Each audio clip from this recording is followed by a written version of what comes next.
Pagbasa mula sa aklat ni Propeta Jeremias. Ito ang sinasabi ng Panginoon. Umawit kayo sa kagalakan, alang-alang kay Jacob. Ipagbunyi ninyo ang pinakadakilang bansa. Magpuri kayo at inyong ipahayag na iniligtas ng Panginoon ang kanyang bayan, ang mga nalabi sa Israel. Narito, sila'y ibabalik ko mula sa hilaga. Titipunin ko sila mula sa mga sulok ng sanlibutan. Kasama ang mga bulag at mga pilay, ang mga inang may pasusuhin, pati yaong malapit ng mga anak, sila'y talagang napakarami. Uuwi silang nag-iiyakan habang daan, nananalangin samantalang inaakay ko.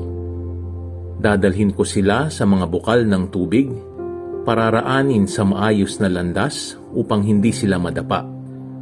Pagkat ang Israel ay para kong anak at si Ephraim ang aking panganay.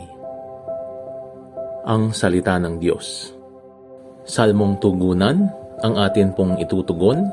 Gawa ng Diyos ay dakila, kaya tayo'y natutuwa. Nang lingapin tayo ng Diyos at sa Siyon ay ibalik, ang nangyaring kasaysayan ay parang isang panaginip.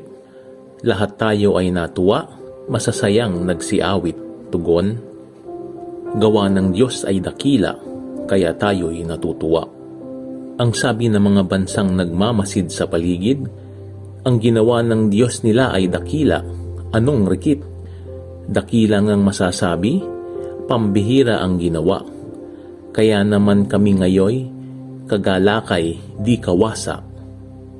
Gawa ng Diyos ay dakila, kaya tayo'y natutuwa.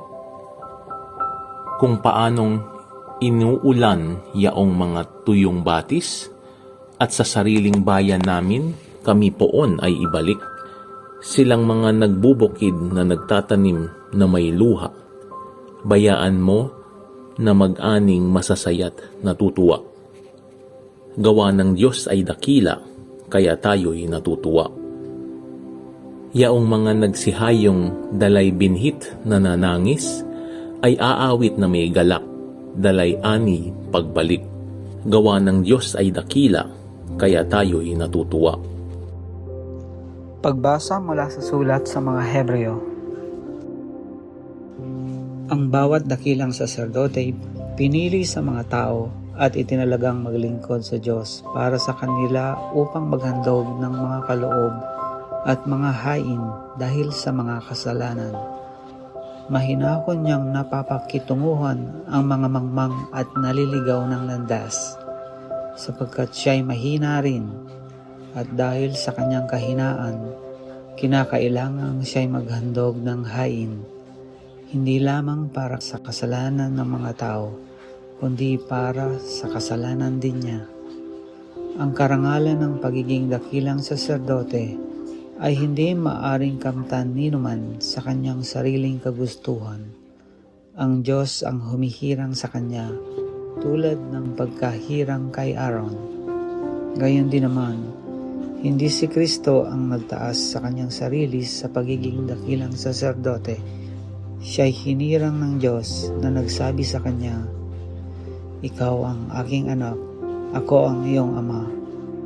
Sinasabi rin niya sa ibang bahagi ng kasulatan, "Ikaw ay saserdote magpakailanman, ayon sa pagkasaserdote ni Melchizedek." Ang salita ng Diyos. Salamat sa Diyos.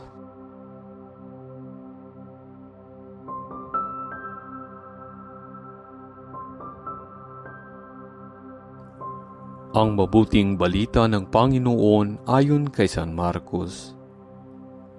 Noong panahong iyon, dumating si Jesus sa Jericho kasamang kanyang mga alagad at marami pang iba.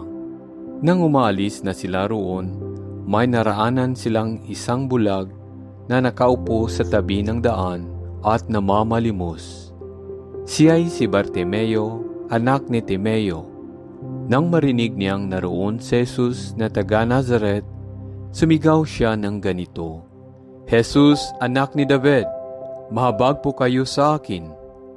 Pinagsabihan siya ng mga tao at pinatatahimik. Ngunit lalo pa siyang nagsisigaw, "Anak ni David, mahabag po kayo sa akin."